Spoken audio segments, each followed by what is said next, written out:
Une nouvelle semaine, une nouvelle opportunité. Mesdames et messieurs, bienvenue dans cette nouvelle édition du journal universitaire dont j'ai le plaisir de présenter pour vous.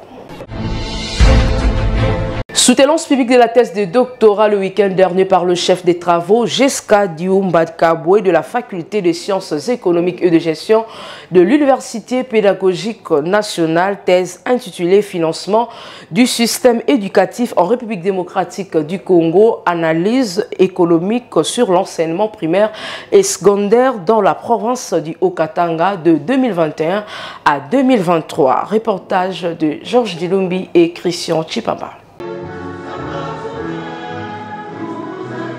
La problématique du financement du système éducatif en République démocratique du Congo, l'analyse économique sur l'enseignement primaire et secondaire de la province du Haut-Katanga de 2011 à 2023 a été évaluée au cours de cette cérémonie de soutenance publique de la thèse de doctorat du chef des travaux Diumba Kabwe Jeska de la faculté des sciences économiques et de gestion de l'UPN. Dans son argumentaire, le récipiendaire a stipulé que cette étude a présenté et discuté la littérature théorique et empirique sur les sujets en analysant les corrélations devant exister entre trois variables, notamment la demande éducative, le financement éducatif et la gouvernance du marché éducatif. Par ailleurs, l'analyse de cette thèse s'articule autour des estimations des équations qui mesurent le précepte classique. Tout financement éducatif mixte accroît la demande éducative au fil du temps. Il ressort en termes de résultats, entre autres, que le modèle de financement éducatif mixte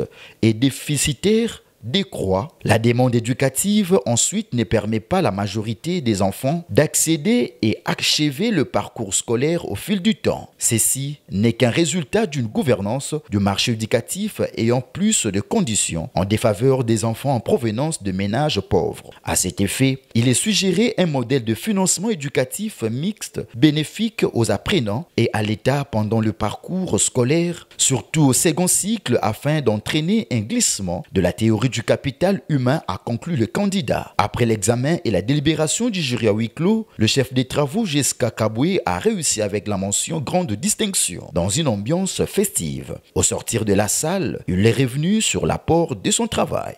Nous avons compris qu'en République démocratique du Congo, l'économie ne marche pas comme il faut. Or, on semble oublier une variable ou un indicateur qui peut booster la croissance économique, c'est le capital humain. Nous avons ressorti un modèle efficace, le modèle approche économique de financement efficace intégrant la dynamique de ménage à travers les apprenants.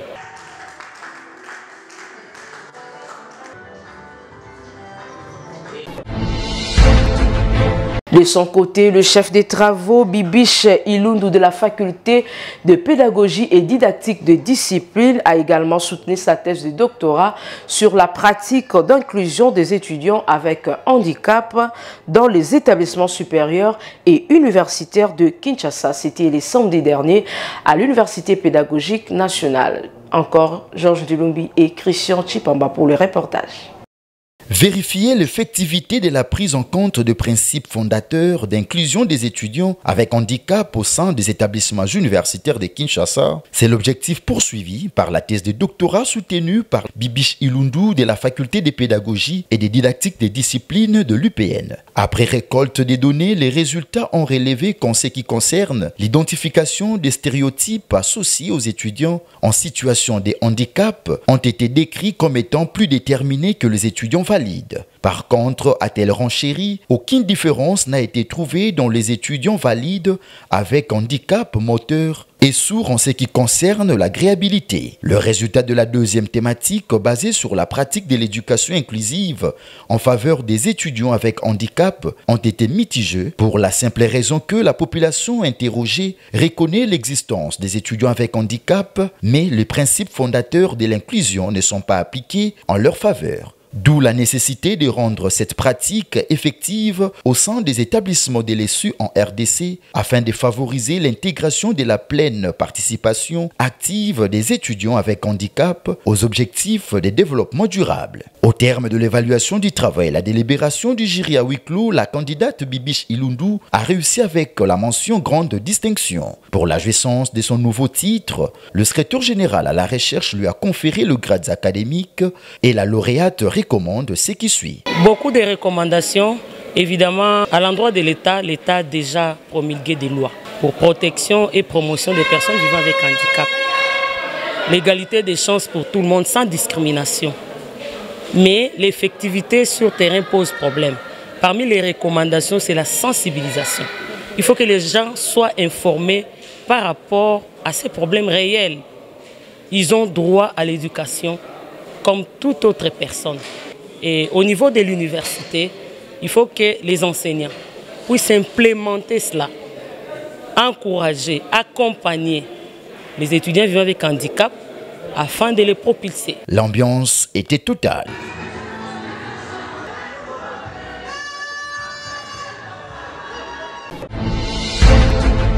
Change de chapitre à présent, vernissage de l'ouvrage intitulé « Je m'engage en politique ». Ce livre écrit par Madame Chantal Faïda comprend 139 livres subdivisés à 6 chapitres. La cérémonie a eu lieu dans la salle Père Boka de CEPAS de la Gombe en présence de plusieurs personnalités de marque.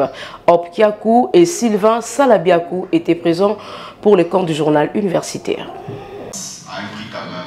Le week-end dernier, l'ouvrage scientifique « Je m'engage en politique » signé par Madame Chantal Faïda a été officiellement lancé lors d'une cérémonie haute en couleur organisée dans la salle Père Boka du Centre d'études pour l'action sociale. Cet événement a rassemblé de nombreuses personnalités du monde politique, toutes tendances confondues, et plusieurs intervenants ont salué la portée de l'ouvrage qui appelle à une grande participation des femmes congolaises dans la sphère politique. L'autrice de cet ouvrage a insisté sur la nécessité pour les femmes de se libérer des stéréotypes et des pesanteurs sociales qui les freinent, et elles doivent apprendre à voler par ses propres ailes afin de devenir des actrices majeures du changement. Le point culminant de cet événement a été le vernissage de ses livres et la vente aux enchères. Profitant de cette occasion, Madame Faïda a réaffirmé son engagement en faveur de l'émancipation féminine à travers ce qui suit. Pour agir, nous devons d'abord comprendre les obstacles qui se dressent sur notre chemin.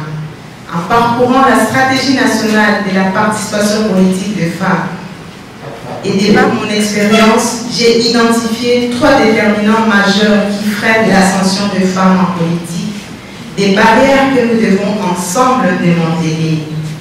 Les premiers, ce sont les déterminants socioculturels, ces pesanteurs traditionnels qui parfois réduisent la femme au silence. Je pense à ces ensembles où la parole n'est pas librement accordée, où les idées des femmes sont ignorées avant même d'être écoutées. Ce sont ces données qui ont marqué l'urgence dans mon esprit. Mais au-delà des chiffres, c'est l'humain qui m'a inspiré. Je me souviens de ces élections de décembre 2023 à Goma, où j'étais enceinte de 8 mois de mon fils Baraka, portant à mon sein l'espoir d'une vie, tout en portant mon cœur l'espoir de ma nation. La cérémonie s'est clôturée dans une ambiance conviviale et chaleureuse.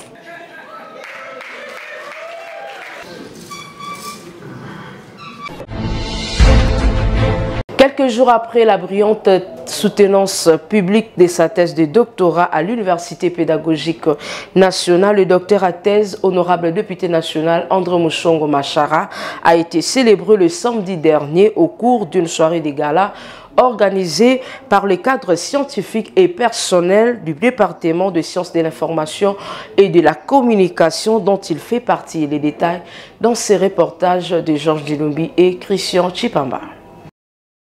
Après avoir soutenu publiquement sa thèse de doctorat de façon XXL le 2 août dernier à l'Université pédagogique nationale, avec la mention grande distinction, le docteur à thèse honorable député national André Mouchongo Machara vient d'être honoré ce samedi 9 août par le personnel et cadre scientifique du département des sciences de l'information et de la communication où il est 03. En atteignant leur extase au cours de cette cérémonie honorifique organisée dans le but de célébrer les titres de docteur à thèse conférés à l'honorable André Mouchongo, les participants ont salué sa bravoure et détermination d'atteindre son apogée, non seulement dans le monde politique mais aussi scientifique. Cet engagement constant et sa vision claire fait de lui un repère d'inspiration, a fait savoir l'assistant Gaylor Ndandoula lors de son mot de circonstances prononcé au nom des cadres scientifiques de l'UPN. Avec sourire aux lèvres, exprimant son enthousiasme d'être célébré en ces jours, le docteur en sciences de l'information et de la communication, honorable André Mouchongo, a dans sa prise de parole exprimé sa gratitude envers le cadre scientifique en général et le personnel du département des SIC de l'UPN en particulier pour leur soutien inébranlable, tout en réaffirmant sa disponibilité de collaborer et marcher ensemble avec ses frères et sœurs.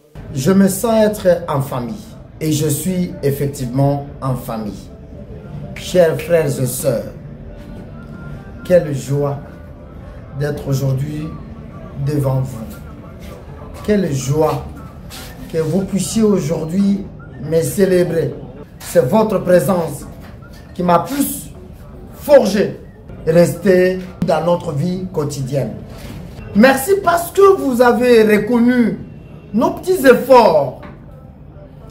Merci parce que vous avez décidé de nous célébrer. Je vous promets, plus dans ma casquette politique, parce que c'est là où j'ai la petite possibilité d'influencer une décision ou une autre possibilité. Dans cette ambiance qui ne dit pas son nom, l'heureux de la soirée a reçu un portrait cadeau lui offert par les membres de son département. Il s'est de rappeler que la thèse de doctorat de l'honorable André Mouchongo a porté sur la pratique de corruption dans la presse congolaise, contribution sociologique à l'éthique de la déontologie des journalistes.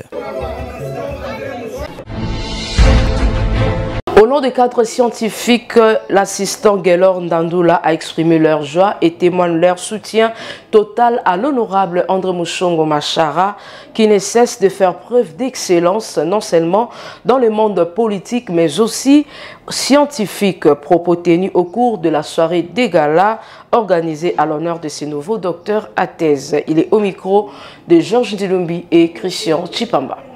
En face de soi, on a un courageux hors pair. Quand vous avez une personne comme le très cher honorable, vous vous dites, apparemment c'est facile. Avec lui, il donne l'impression que les choses sont faciles au fait. Ce qui m'a toujours étonné. On a eu des différences certes sur des décisions où il fallait prendre, où je n'étais pas forcément d'accord avec lui. Mais à la fin, je me résous généralement à dire qu'il avait raison. C'est là parce que il tient à maintenir sa position et à garder le cap jusqu'à la fin. La grande famille des sciences de l'information et de la communication se rassemble pour célébrer l'un des siens, l'honorable André Mouchongo Machara, hier chef de travaux, aujourd'hui docteur et professeur en SIC. Votre parcours, très cher docteur, est la démonstration vivante qu'avec du courage, de l'abnégation et une volonté de faire bien les choses, on peut avancer. Avec vous, rien n'est hors de portée. Vous n'avez jamais accepté de rester au premier palier. Vous avez toujours visé plus haut, porté par une vision claire et un engagement constant. Votre réussite est double, très chère. Elle est scientifique par l'aboutissement d'un long cheminement intellectuel. Elle est citoyenne par l'investissement politique que vous mettez au service de la communauté tout entière. Vous inscrivez aujourd'hui votre nom dans l'histoire de notre discipline et offrez donc à toute la communauté des SIC UPN un repère d'inspiration. Avant de germer cette page, le personnel du département de sciences de l'information et de la communication n'est pas resté indifférent en jetant également de fleurs à l'honorable André Moshongo Machara eu égard de ses prouesses dans le monde scientifique et politique. Les témoignages faits par le chef de département de SIC UPEN. Suivez. Ce qui est très essentiel à retenir sur Moshongo, c'est que les amis, si Moshongo était un article de presse, il a su construire l'attaque, le développement. Aujourd'hui, il a chuté. Si Moshongo était dans une population en crise, il aurait conçu un projet de développement dont le résultat est là. Voilà ce à quoi nous venons chercher à l'IPEN. L'exemple est là. J'ai dit et je vous remercie. Poursuivons cette édition par ces messages de félicitations de l'Institut supérieur d'études sociales de Kananga adressés à la ministre de l'Enseignement supérieur et universitaire, la professeure Sombo Safi Ayane Marie-Thérèse, pour sa reconduction à la tête du ministère de l'ESU. Message de félicitations de l'Institut supérieur d'études sociales de Kananga à son Excellence Madame la ministre de l'Enseignement supérieur et universitaire, Recherche scientifique et innovation technologique. Excellence, à l'occasion de votre reconduction à la tête de notre ministère, l'ensemble du personnel de l'Institut supérieur d'études sociales de Kananga, ISES, et mon comité de gestion, nous vous souhaitons un fructueux mandat pour concrétiser les réformes initiées sous votre tutelle pour un système éducatif de qualité au niveau supérieur dans notre pays. Que Dieu Tout-Puissant vous bénisse. Fait le 8 août 2025 pour le comité de gestion de l'ISES Kananga, professeur ordinaire Bien-Aimé Kabemba Toubelangane, directeur général. Parlons à présent de la journée scientifique organisée le vendredi dernier par le secrétariat général chargé de la recherche de l'Institut supérieur technologique de Kinshasa sur l'importance du projet tutoré dans le système licence, master et doctorat en République démocratique du Congo. Martin Tshisambou et Sylvain Salabiakou pour le détail. L'importance du projet tutoré dans le système LMD en République démocratique du Congo, c'est le thème de cette journée scientifique organisée par le secrétariat général chargé de la recherche de l'Institut supérieur technologique de Kinshasa, dirigé par le professeur Guy Ekofa Ntimba. Dans son mot d'ouverture, le directeur général de l'ISTK a circonscrit cette journée, a remercié le secrétaire général chargé de la recherche d'avoir organisé cette journée capitale pour l'éveil des consciences de l'élite congolaise. Avec le système LMD et les projets tutorés, on va former des gens qui, à la sortie de l'université, des établissements, vont directement s'impliquer pour le développement de ces pays, en étant acteur principal et non observateur ou quelqu'un qui va être derrière ceux qui ont eu à prendre des initiatives. Nous avons constaté que dans notre pays, nous sommes dans les cultes du diplôme. Nous sommes dans les cultes du diplôme. Je suis diplômé, je suis professeur, je suis docteur.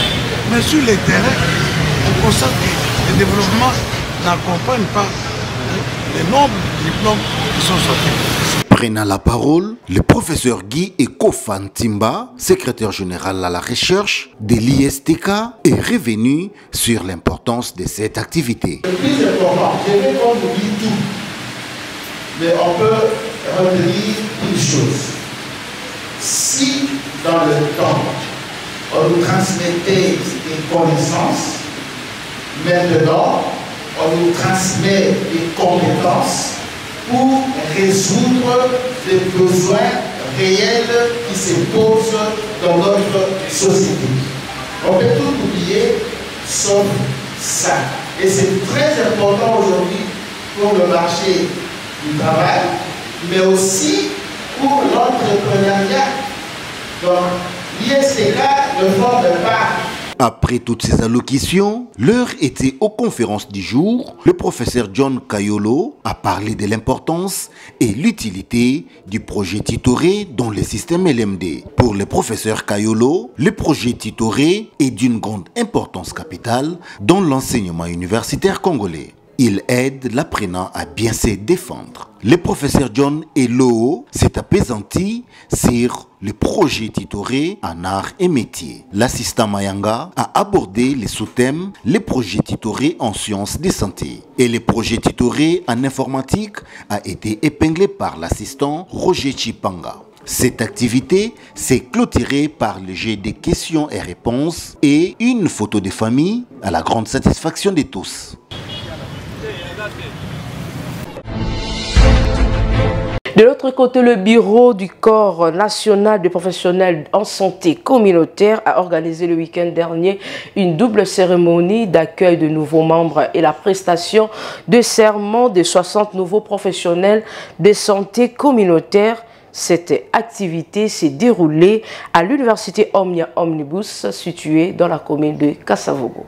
Tonton Biongo pour le détail. La salle polyvalente de l'université Omnia Omnibus a servi de cadre pour la cérémonie d'accueil de nouveaux membres et la prestation de serment des professionnels en santé communautaire. L'événement a réuni différents représentants des universités et instituts supérieurs de la capitale dans le cadre de la filière organisée par le Bureau national du Corps national des professionnels en santé communautaire, CNPSC en sigle. Après les mots du représentant du recteur de l'université Omnia et celui du représentant des lauréats, M. Lukumu Malabi Rocher Willy, secrétaire général national du CNPSC, a présenté à l'assistance les missions de l'organisation, à savoir veiller à l'éthique et à la déontologie des professionnels en santé communautaire, promouvoir la santé communautaire, mener de plaidoyeries auprès de toutes les parties prenantes du secteur de la santé en RDC et soutenir les actions du gouvernement pour la préservation de la population à travers l'organisation des sous-secteurs de la santé communautaire. L'organisation vise également à étendre la couverture des prestations sanitaires jusqu'aux zones géographiques périphériques du pays afin d'atteindre les populations les plus vulnérables et les plus difficiles d'accès. Au total, 60 lauréats ont prêté serment devant les autorités des corporations, les membres de leur famille et d'autres invités avant de recevoir leur brevet.